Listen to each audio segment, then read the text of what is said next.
Got it. I did it. Okay, we're recording.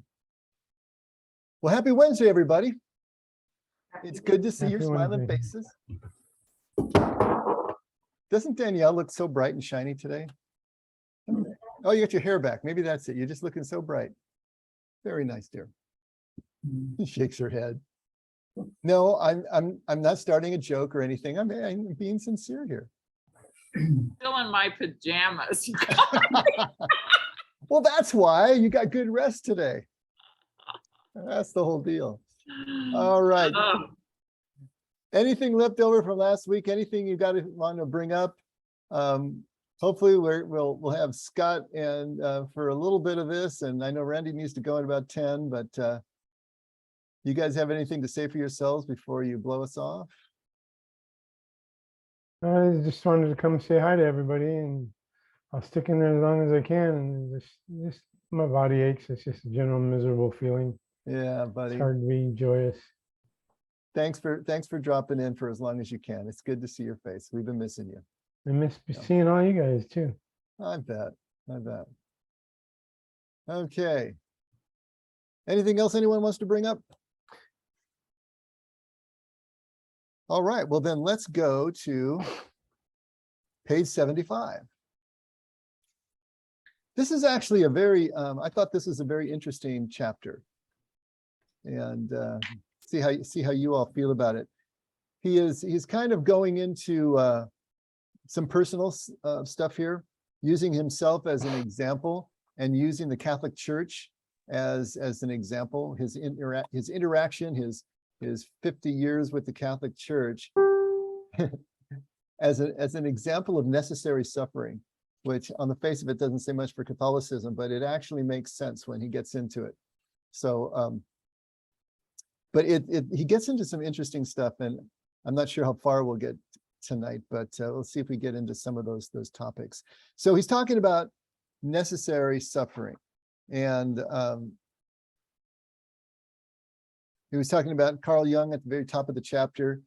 Carl Jung saying that most of the suffering comes from the resistance to the necessary suffering, that we don't see the legitimacy of this necessary suffering. And so that creates a lot more pain than we would need. And then this whole chapter has been on the suffering that is necessarily taking us into the second half of life. If you remember, rites of passage and the hero's journey always starts with a wounding, always starts with the pain of separation from what is familiar, what has been sustaining us, what we believed was our salvation, and the separation from that and the identity that goes with it is always painful. And so this suffering is going to be the impetus and the motivation for the journey. And it's part and parcel to it. He mentions, maybe not here yet directly, but in other places, that love and suffering are the two paths to transformation. And so if you think about it, when Jesus says that there's only one way to the Father and I'm it, then he's saying basically that suffering is half of that journey. And so if we can't embrace suffering, if we can't embrace the necessity of suffering and what it has to teach us, how are we going to get to the Father? And so this is the crux that we're leading up to. So I wanted to start right in the middle of page 75. I know we read a couple of these paragraphs, but just for continuity's sake, let's start in the first full paragraph on page 75, about a third of the way down. And again, he's talking about himself within Catholicism. And he talks about Catholicism as being the crucible, that melting pot, where you would refine metals. And if he has been willing to stay within Catholicism this whole time, even though it was painful, even though he saw that Catholicism fell short and his church fell short, and there were things that he was bitterly criticizing, but at the same time, by staying in that crucible, by staying in that place, he was able to learn something both from the positive and the negative images and example that the church was setting in the teachings. So here he says on page 75, eventually I found myself held inside Christianity's inherent tensions. Catholicism became for me, and I think as it has for many, a crucible and thus a unified field, which is why it's very hard to be a former Catholic once you really get its incarnational and inherently mystical worldview.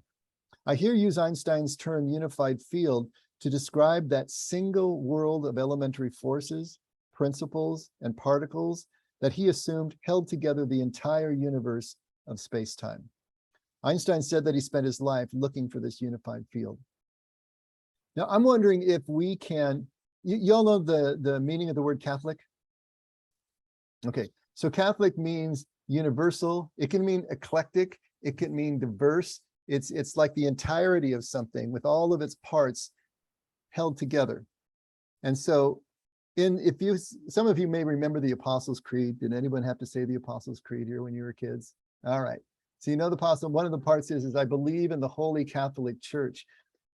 In the beginning, at least after the church council age in the 3rd and 4th centuries, there was now a central orthodoxy. There was a central church, and it encompassed both East and West, because the schism that broke East and West didn't occur till 1023 or 1054. I think it was 1054. So it was a universal Christian church. And it wasn't held together by Rome at that time, but it was held together by a confederation of bishops, each in charge of their city, their locality. But it was considered universal in that respect. The way he's using Catholic is more in that universal term, but more in a mystical term. And I think, at least for my purposes, and maybe for yours too, we could substitute contemplative for Catholic and maybe get to a clearer idea of how this is useful for us.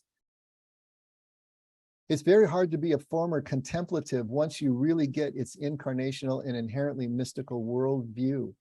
You know, once you have moved into a contemplative space, you've experienced contemplative spirituality, it's really hard to go back because you've had a glimpse of that unified field. You've had a glimpse of that oneness that occurs beneath the apparent diversity and separate form and function that we see all the time around us. And so that is the idea, I think, that most works for me in understanding this. And he does separate it in the next paragraph, I think. He's going to separate it from Roman from Catholic. So he's not talking about the Roman church, but he's talking about this universal church. But I think beyond that, he's really talking about the church that has been the holding ground and the cradle for contemplative spirituality, because you don't see contemplative spirituality in the Protestant branch of Christianity, but you do see it in the Catholic branch. It has been carried through.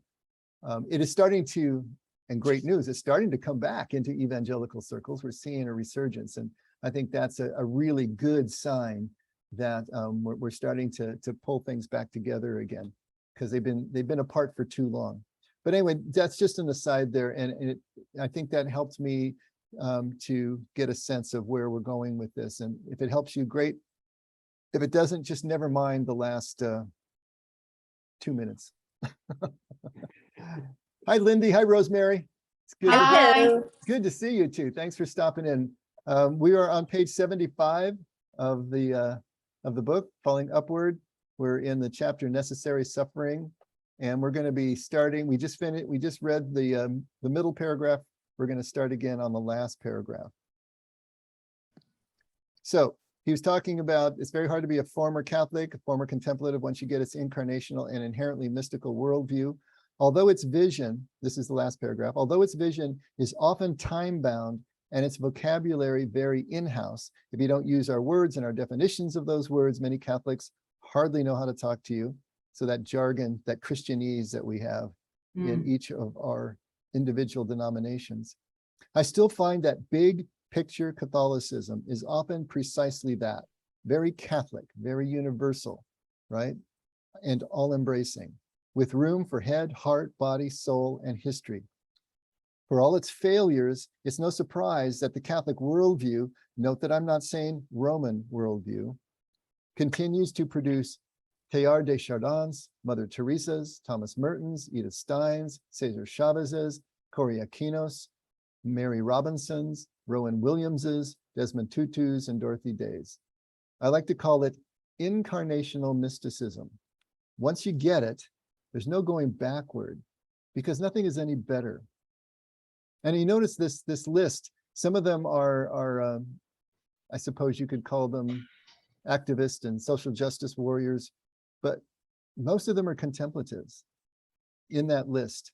We're talking about contemplatives. Incarnational mysticism, we can consider that also contemplative, a contemplative worldview, a contemplative practice.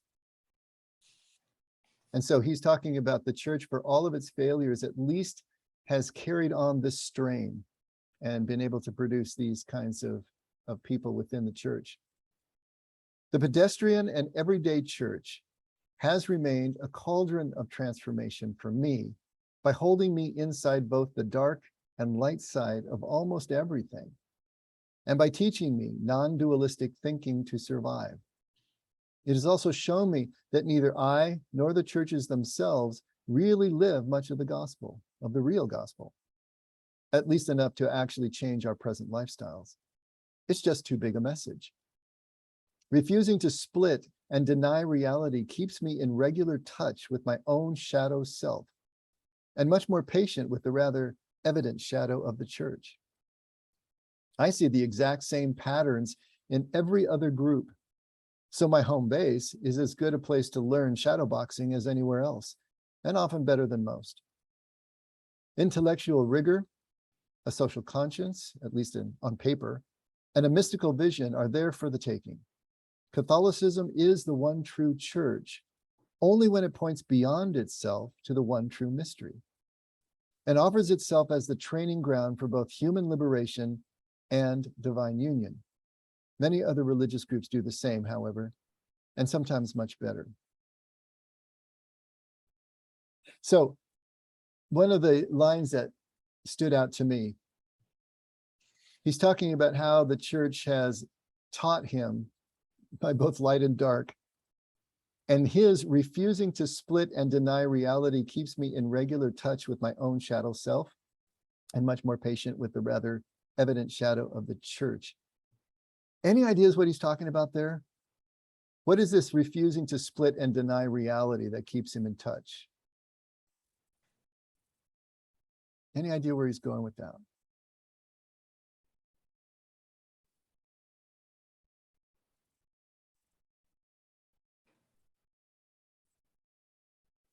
Because I think this is an important point.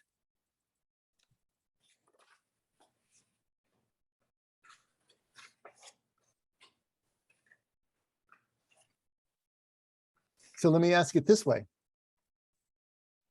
Aside from the effect, how many of you have ever experienced a perfect church? I mean, we know the effect is perfect, obviously, but how many of you have experienced a perfect church in any church that you've been, any denomination that you've been? None. That's why I go to several, right? Ellen is getting the best of all worlds. Yeah, And that's the point, right? Every church is going to be a mixed bag. Every human grouping and community is going to be a mixed bag. Nothing is ever going to be perfect. And so he's talking about Catholicism, but you substitute whatever church or community or group that you've been in, and there are going to be things you like and things that you don't like. Mhm. But if we refuse to split and deny reality, and what I think he means by that is, remember when we were talking about paradox? And we're saying paradox is an apparent contradiction. It's two things that look completely at odds with each other. And immediately that creates tension. And immediately for us who are craving certainty, we are obsessively going to want to pick one side or the other and then deny the other. So we're going to fall down on one side. So we're going to take that contradiction, which if it's a paradox, you're going to want to split it down the middle, deny one side and pick the other. As soon as we do that, we're losing the ability to learn from this group, this situation, this circumstance. It was all about leaving the paradox unresolved, to go through that gauntlet, to stay in that crucible and let that tension do its work on us. And to see that on the other side of that disturbance, on the other side of that tension, is a learning that we would never get otherwise. So to refuse to split and deny, refusing to choose one side or the other, to stay within the group as imperfect as it is, and see how as a whole it's teaching us something. It's changing us as we continue to work through it. Even as we criticize the things and try to change the things that need to be changed and celebrate the things that we love. But by holding it together as one thing, something happens in us. And I'm pretty sure that's what he's talking about. And if not, that's what I choose to believe that he's talking about, because it works for me. But that's a tough thing to do.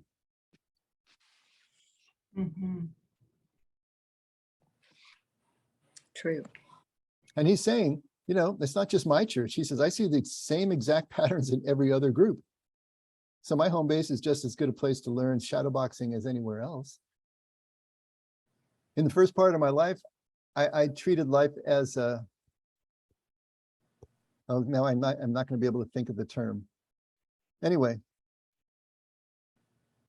an exercise in leaving what I thought was negative. There's a word, there's a term for that. And process of elimination. That's what I'm thinking of. So as soon as I found something wrong with wherever I was, I said, okay, that's not it. Check that off the list, leave, go to the next and the next and the next.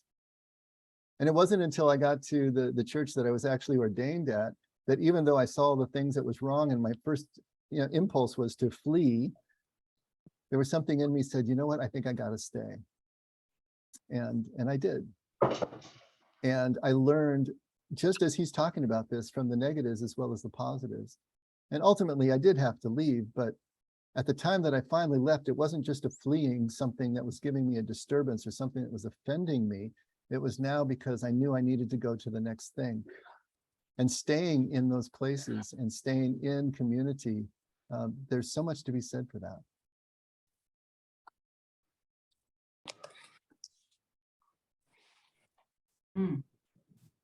Any other thoughts?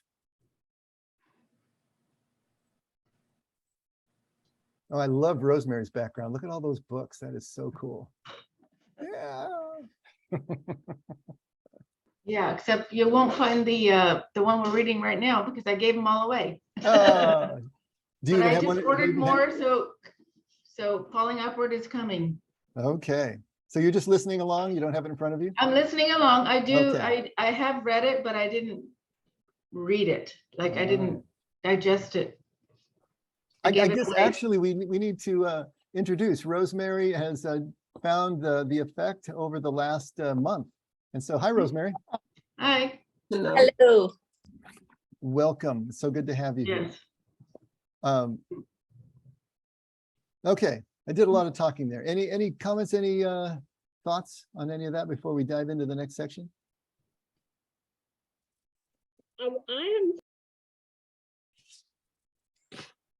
Hey, Jerry, you just went mute again. You were talking, weren't you? Yes, I Yeah. was. There you go. I'm struggling with Catholicism as the one church, the one true church. Notice he put that in quotations. Quote. Yeah. All right. And So he- therefore the one true mystery. Why does he feel, how can he justify that? Okay, let's read this again. Catholicism is, quote unquote, the one true church only when it points beyond itself to the one true mystery and offers itself as a training ground for both human liberation and divine union. And I Only. think if you were pinning Rohr to the wall, he would basically say any group that points beyond itself to the one true mystery is the one true church. Catholic Church. Catholic Church. Yes, Mhm. Got it. but not if it's just Catholic, any group. You know, Well, he's saying what makes the church the one true church is that it points beyond itself to the one true mystery. Is that what you're thinking, Yes. Rosemary? well, the Catholic Church, doesn't that mean one church, like small c versus capital C? It means universal. Yes, It means all encompassing. right. Yeah. Yeah. But I don't think he's saying that if you're not Catholic, you're not going to heaven, you know, you're No, going to hell. I mean, that's the way I was taught in the Catholic Church, that we were the one true church and we were right and everybody else was wrong. But no, that's not what he's saying here. And No. and so I think if we take that sentence and invert it, then it's going to make a lot more sense. You know, it's pointing beyond itself to the one true mystery. In other words, is the church that conduit, that training ground? He calls it a training ground, that funnel that is encouraging, motivating, and helping its people move into that unified field that he talks about in the page before, into that mystery, into the paradox. Mm. If it's doing that, then it's a true church. Got it. Much better. Does that help, Jerry? Yes, that helps Yeah. a lot. Yeah. And you know, Richard Rohr is not that parochial, so he's not going to go there. No.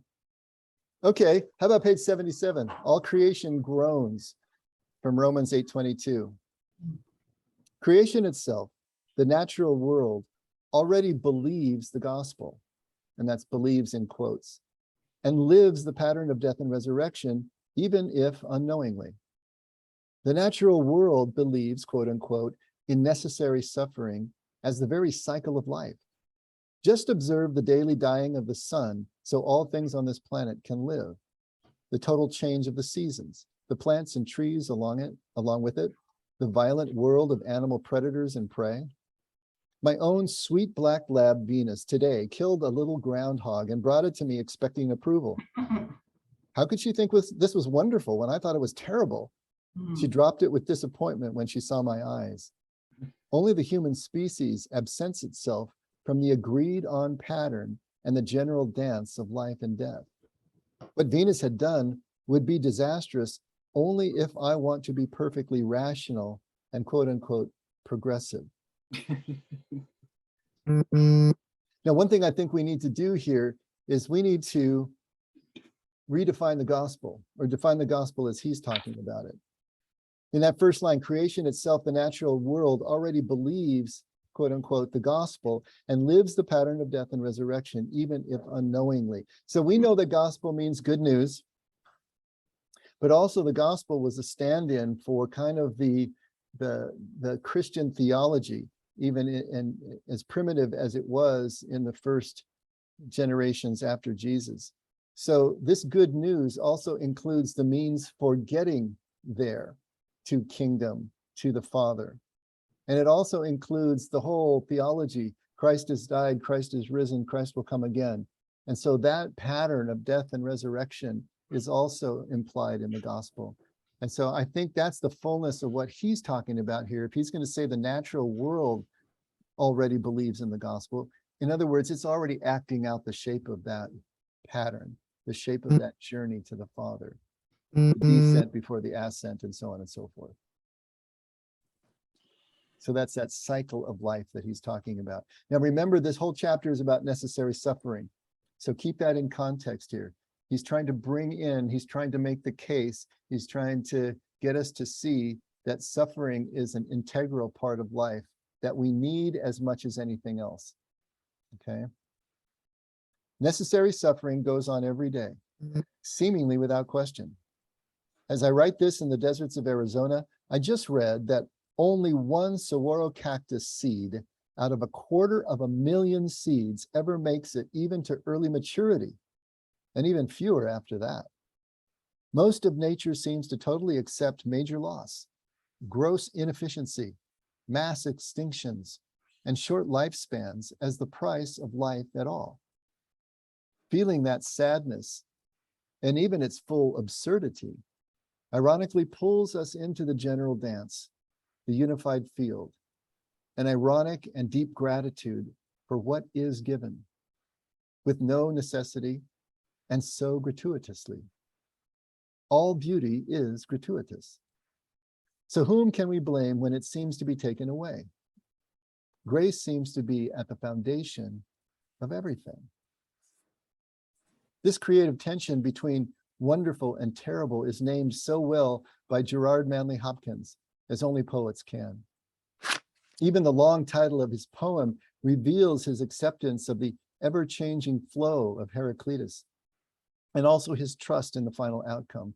And here's the name of the poem: that nature is a Heraclitean fire, and of the comfort of the resurrection. Yeah, that's a long title, huh?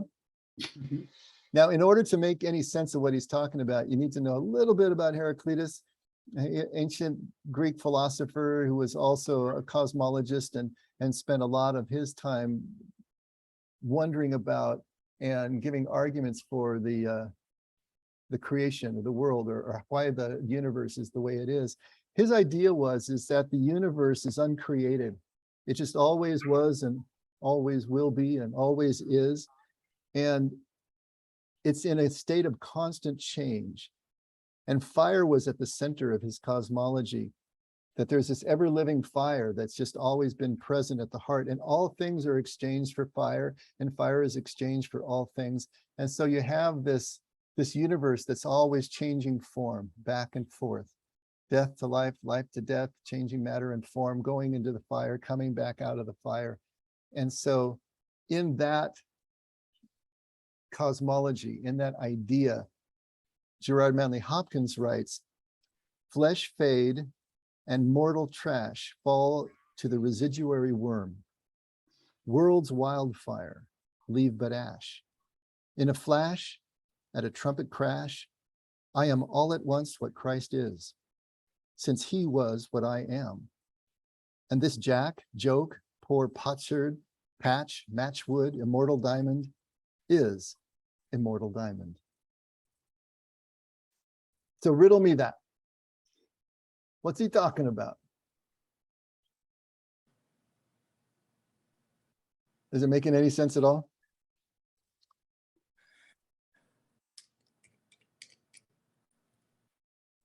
Flesh fade and mortal trash fall to the residuary worm.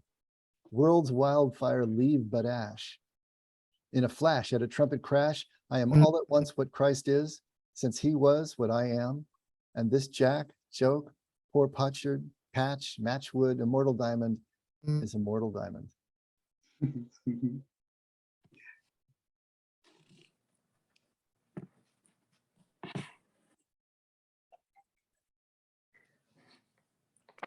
So what it seems he's talking about is that constant changing, moving back and forth. So flesh is going to fade, it's going to fall to the worm, we're going to die, right? And the wildfire leaves ash, but all in a flash, it all changes and come back again. And so that idea that things are never really lost, they're just changing form. Kind of the second law of thermodynamics, right? Everything is, our first law, energy, conservation of energy and matter. Everything is constant. It's just changing form all the time. And so there's this constant cyclical form to things. And again, remember, what's the point of all of this? If we're talking about suffering, it's that suffering is never permanent, right? It's always being exchanged for love. It's being transformed into love. And then love is being transformed back into suffering as we experience the loss of the beloved. And then the experience of that suffering brings us back to love again. And so in the context of suffering, necessary suffering, this is another, kind of link in the chain, that even the suffering that is so difficult for us, it's not going to be permanent. It's going to be transformed back into something beautiful again.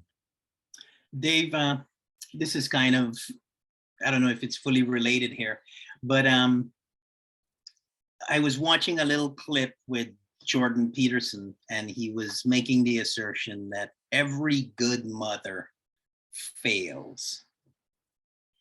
And he uses the example of, I think Michelangelo has a sculpture of Mary holding Jesus, after he's taken down from the cross with a broken, what is that called? The Pieta. Pieta, yes. And he was suggesting that there's a universal symbolism in that for all mothers, in the sense that we have to fail on some level, and our kids have to reject us and move out, and whatever friction happens around kids living at home with their parents is necessary so that the kids can just move on, essentially.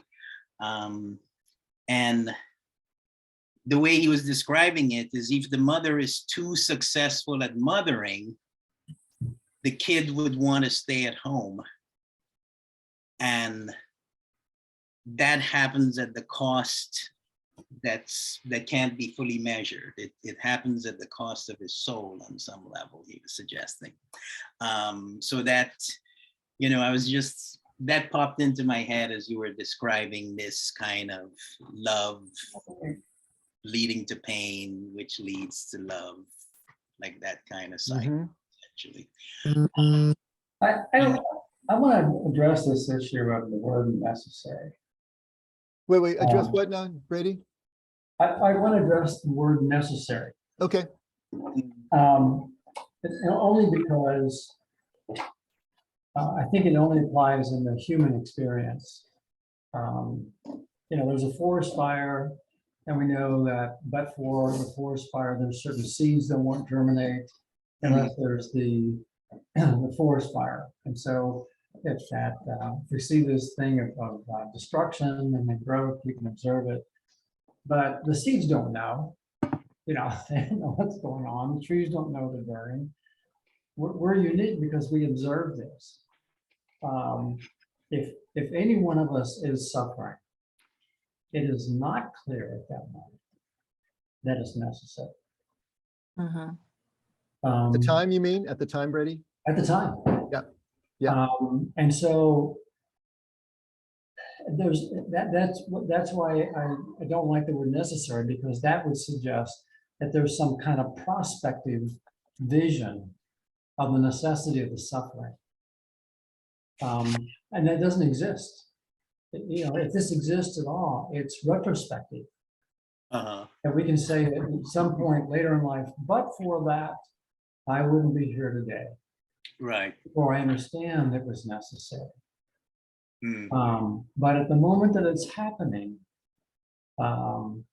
it's a difficult thing to grasp. But it's still necessary, isn't it? Even if we're not aware of it. All of it?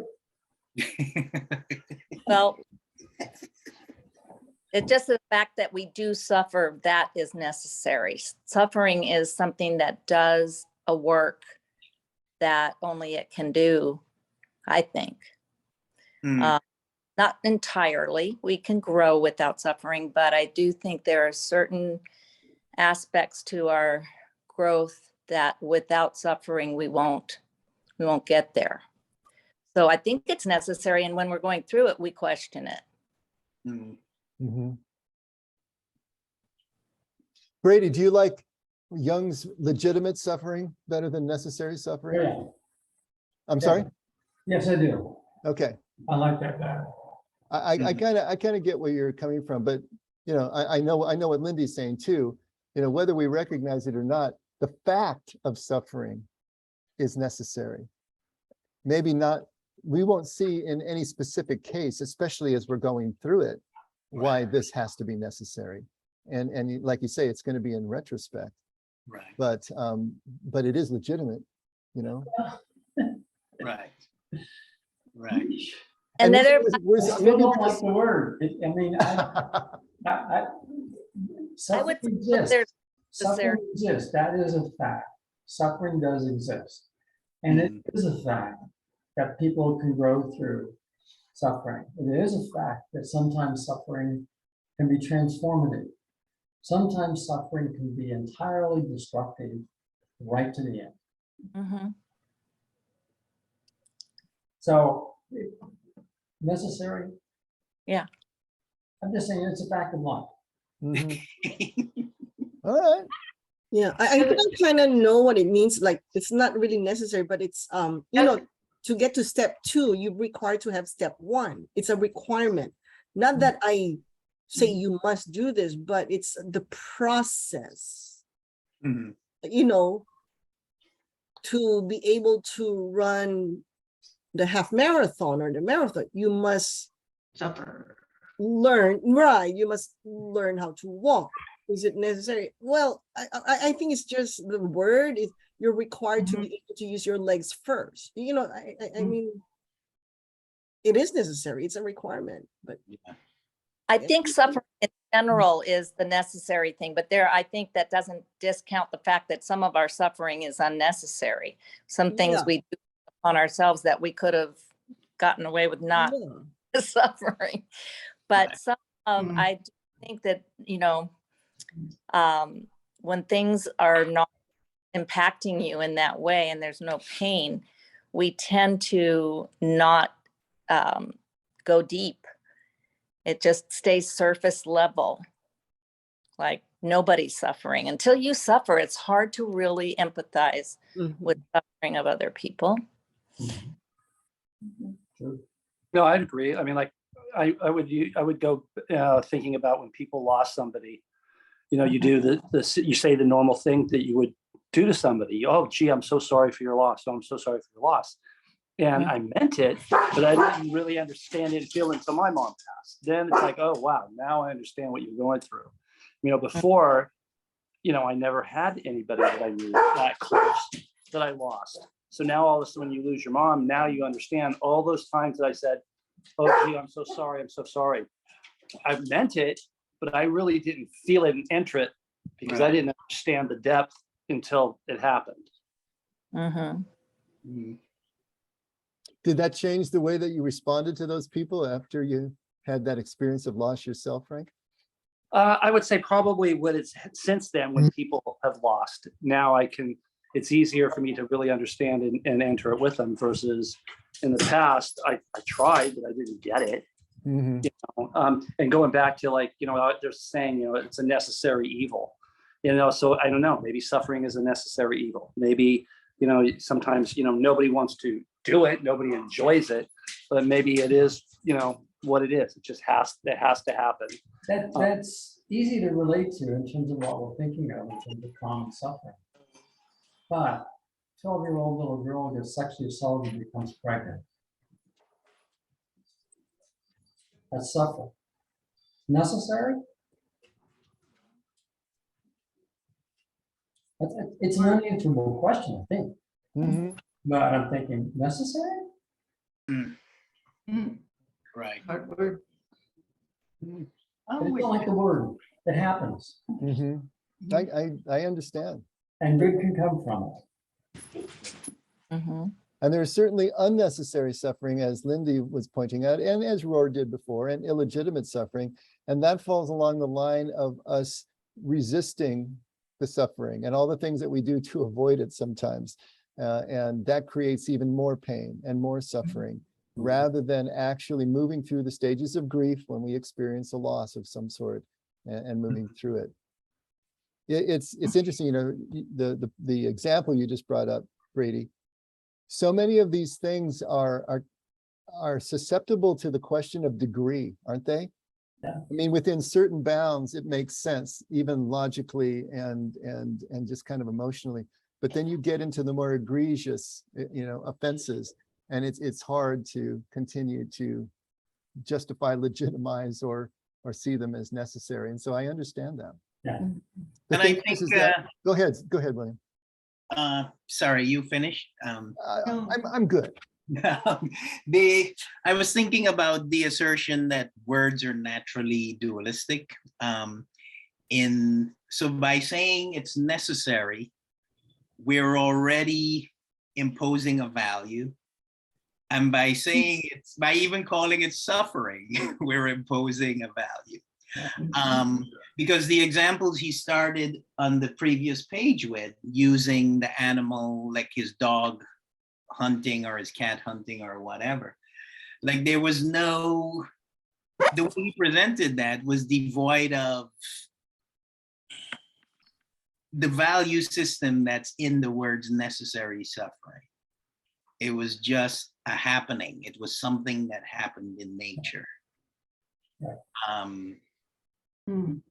So I totally agree with what Brady's saying.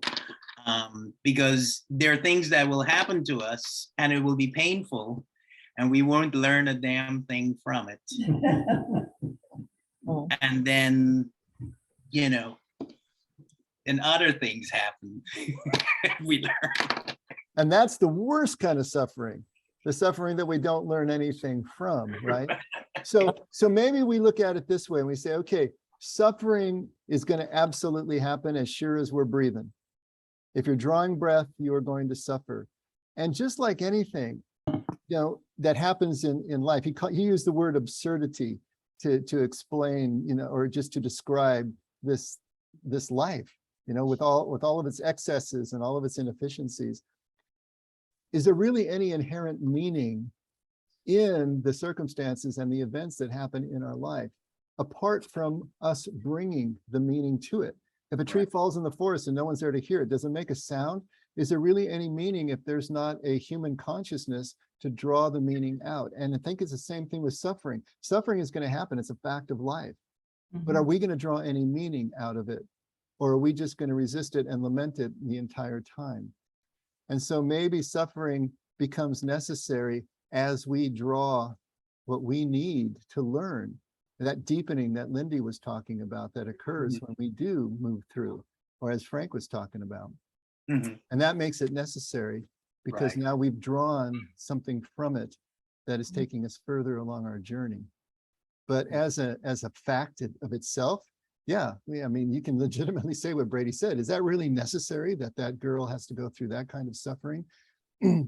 Maybe she'll look back on it in her life and realize that that suffering did take her someplace important. But that would be up to her to draw that conclusion, and certainly not us to draw it for her.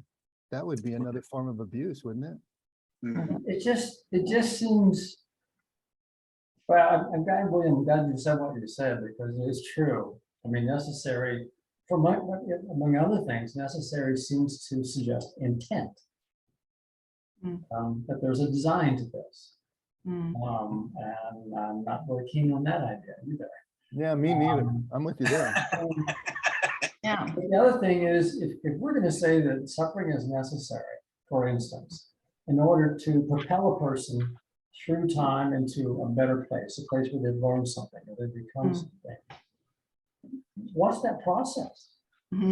What can you identify in life that is that process that contributes to the refinement? We can identify the suffering. But what's this thing that's supposed to be happening following that to restore the person to a future point? What is that? A rhetorical question. I'm sorry, I'm not asking a question. No, good one. Anyway, I said no. Yeah, and Brady, you got me thinking about, people who might induce suffering. And start to think of it from that place, like they're being helpful, and what does that look like? But that's way off the mark. Well, I have to say, as a Catholic, suffering was something that you're supposed to do in order to be a good Catholic. And going to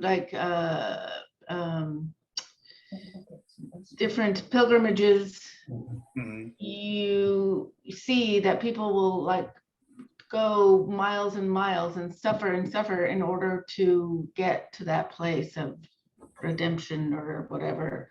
And my mom always said, well, that's what we do. That's part of being a Catholic.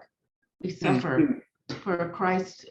It was kind of like, so in that sense, it was a little bit manipulated maybe, or kind of like conditional. If you suffer, you're good. Yay. You're a good saint. But I get it. It's a fine line. But it's such a good way to orient your mind, I think. Not necessarily I'm going to, walk across the desert for 100 miles carrying a cross. Yeah. But greeting my suffering as this bad thing that's happening now is this is part of being a good whatever. and that allows me to welcome it. Yeah, as Dave has said, I mean, those rituals, if you're doing it with the right mindset, if you're actually going on that pilgrimage with a mindset of, I'm doing this on purpose and I'm doing this with the purpose, yes. But if you're doing it with just the purpose of being holy, or, I mean, there's a difference, you know? When you have the mindset of, yes, I appreciate this and what they've done, what I can do, or I don't know, it's a struggle of mine, as all suffering. That sounds transactional though. Yes, well, it does. And that's, I think that was kind of some of the, well, what I grew up with was very transactional. If you do this, my in-laws are Portuguese, and my mother-in-law is very much into oh shoot, I forget the Portuguese saint, but anyway, she appreciates the long-term suffering. And yes, that was some way of making it into a better place. If you were suffering on your knees and going to sacrifice, it is conditional for them. It was. And I don't think that's what it, I don't agree with that, but I also appreciate the fact that they are kind of, you know, kind of like trying to get there. And I don't know. It's a tough one. It's a tough one. Well, you know what, I think that what the fine line that you're trying to walk here, Rosemary, is that there's a fine line between discipline Yes. and suffering. Thank you. So the discipline of spiritual formation, which can include Yes. some of the things you're talking about, can Yes. be very beneficial, just like it's beneficial to, you know, kill yourself to become a Navy SEAL. I mean, that's part Yes. parcel to the formation and the training, where it becomes transactional, the way Brady is talking about, or downright superstitious. If I do this, then God Yes. will do that. Then we've lost our way. Yes. Sometimes Thank you the for the words. discipline, which will include some suffering. I mean, fasting is an example Yes. of doing some self-imposed suffering, but not for its own sake. You know, Yes. we're not self-flagellating here. We are Yes. trying to accomplish something that's going to include some deprivation. And Yes. so, but it really depends on the person who's doing it, as you said, Yes. the inside out, you know, whether this is doing any good. But then again, to touch on what both William and Brady were saying, you know, for someone to try to induce suffering in another person in order to teach them what they think they need to be taught, and I'll extend this to God, the thought of God doing the same thing is abhorrent to me. I don't believe God does that, and only good things come from God. Yeah. And so this is why I react so violently to, you know, paraphrasing 1 Corinthians 10:13, is God will only give us as much as we can handle, because that's just abusive, you know, on its face. And And so, Dave, I think what you just said is what Brady was talking about. You know, that like extending that same idea of necessary suffering, or suffering to teach a lesson all the way to God. You know, it's, yeah. I think both. It's where we started, where we're saying we can see both to be true. I think suffering will happen in every life if we live long enough. I a long time before I really truly understood any serious suffering. I had what I always called a charmed life. But then when I experience suffering, which is going to happen, it just happens. I don't think God, you know, sends it down to us, but our response to it is the opportunity to grow, our opportunity to go deep. And really it's a lifeline to choose that, because, you know, suffering makes you question everything very often, and makes you go, what do I really believe? I've been hoping maybe, but not really believing a thing, because now I need to experience God like I've never experienced him before, and never had that opportunity until suffering happened. So it's probably a little both. Suffering is going to happen. Now, how do you respond to it? And will you become a wiser person a more intuitive, all these things that come from suffering. If you Right.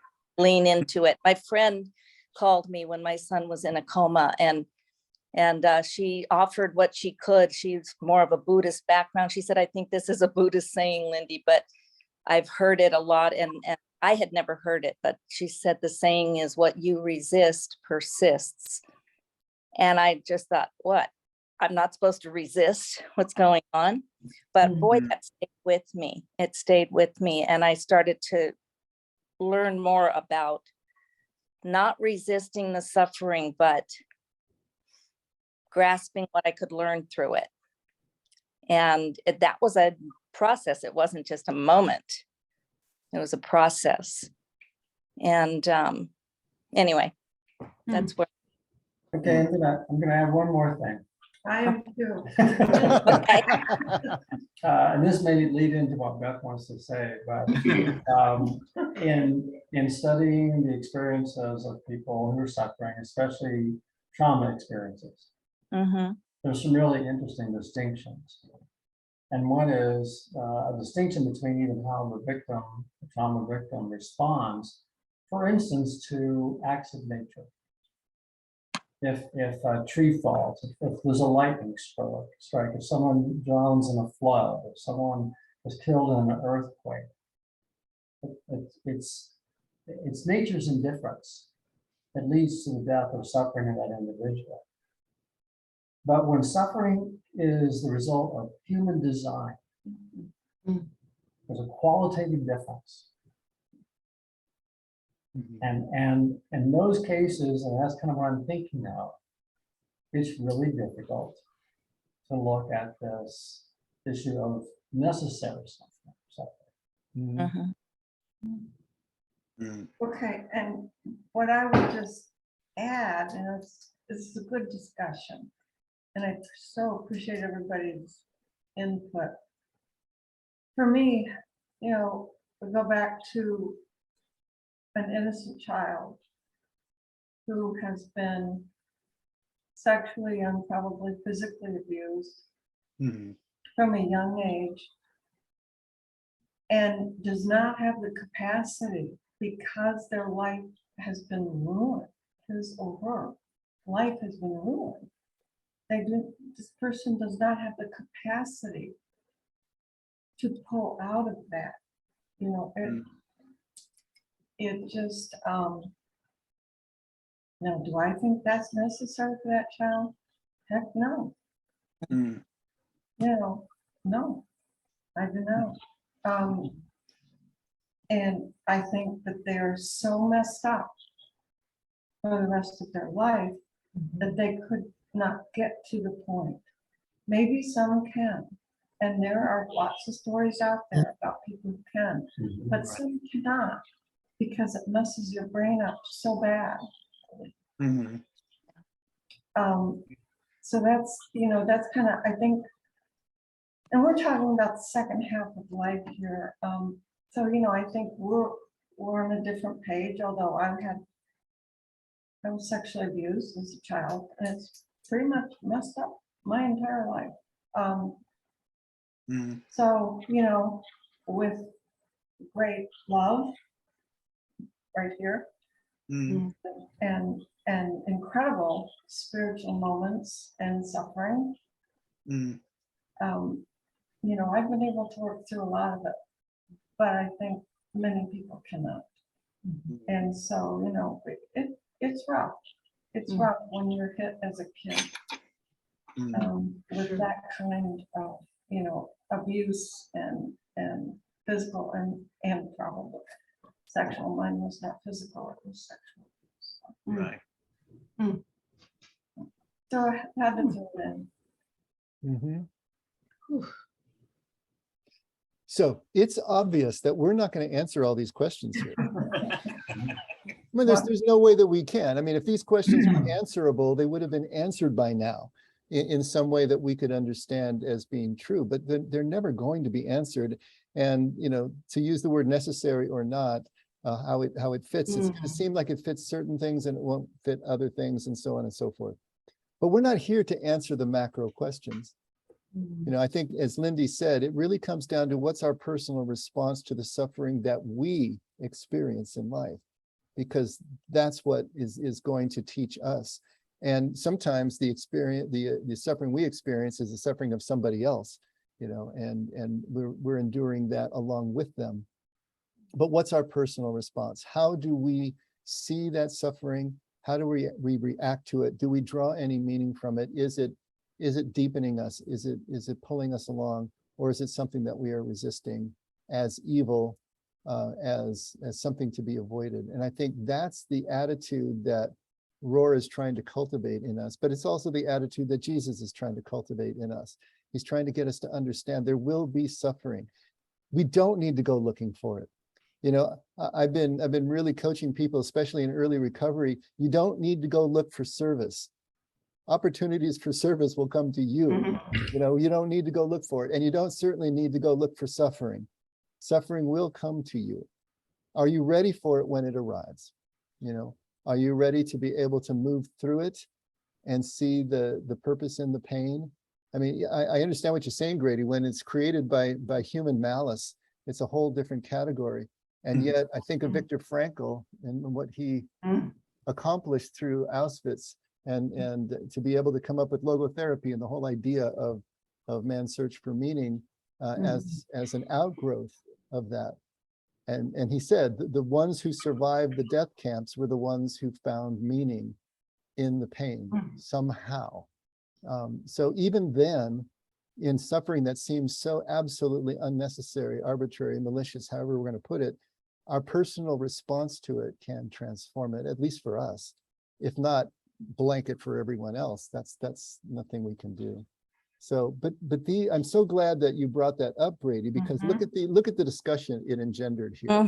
You know, and look at how much deeper we're looking at this. It's not simple. It's not cookie cutter, and it's not one size fits all. It's something that we are going to have to come to our own conclusions about. And our conclusions, just like Rohr's conclusions, certainly doesn't work for Brady.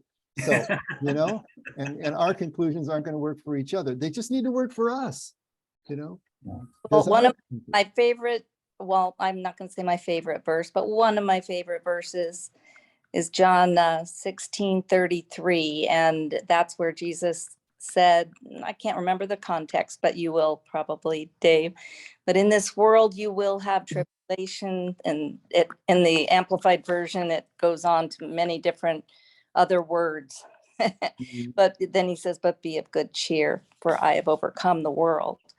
So I saw that verse and I just said, yes, this is, I'm experiencing what he's talking about, but I can recognize that somewhere in all of this, there is overcoming. What's that address there again, Lindy? John 16:33. So that's getting toward the end of the Last Supper. So that's Jesus' benediction at the Last Supper before he goes to the garden. But he tells us we will have tribulation. May not be the same thing as suffering, but I kind of read it that way. Oh, sure. Yeah. Tribulation is going to include or be experienced as suffering. Sure. Yeah. Great. Good stuff, everyone. I think that we can't top that tonight. Let's go ahead and call it an evening right here. And again, thanks, everyone. It always seems like in that last 20 minutes, we just come alive. Just all this stuff fires up. Good job, everyone. And since Scott is here, Scott, do you have enough breath in the lungs to give us a closing prayer? It's my last breath. All right, you go, buddy. Father God, you know the journey we're on. You set us on it. Tribulations, suffering, misunderstandings. The more I spend time with you, Lord, the more I understand your word as a word of encouragement, that regardless of our own understanding of situations and circumstances, like Lindy pointed out, in this world you'll have tribulation, but be of good cheer, for I've overcome the world. I can't thank you enough for that scripture, Lord. That's gotten me through so many hard times in my life. And then, of course, the choice that you give us, free will choice, how to define these experiences. We thank you, Lord, that we have the opportunity to choose to grow through things or go through things. And as often as possible, as your Holy Spirit empowers us, Lord God, I pray that we grow through all the things that challenge us in our lives. We learn to reflect the answer and the love found in that answer into the lives of the people we encounter every day. Jesus, I know that you did this in so many different ways. Thank you for inspiring us, giving us a hope and a future, and loving us the way you do. It's in your precious and mighty holy name that we pray and we give our thanks and say our amens. Thank you, Jesus. Amen. Amen. So, Rosemary, thank you for letting us throw you in the deep end of the pool. Yes, I'm excited. You did great. Well, I enjoyed it. Fantastic. Thank you. Thanks, everybody. We'll see you on Bye, Sunday. everybody. Bye, Bye. Everybody. bye. Good night. Good night. Good night. Good night. Good night. Good night, guys. All right, Good Scott, night, you Scott. did it. Thanks, Scott, for hanging in there, buddy. That was Hey, great. my pleasure. I missed you guys a lot. See, hopefully, if I start coming up with negative tests as tomorrow and I can put 2 or 3 together before Sunday, I'll come visit on Sunday. That But would be terrific. I just want to err on the side of safety. I Keep got you. everybody man. healthy. And- All right, love you guys. Talk to you Okay, later. get some rest. Yeah. Jordana, Linda, you guys get some rest too. I'll see you on the weekend. Okay, I'll see you guys on Sunday. Okay, bye-bye. Bye.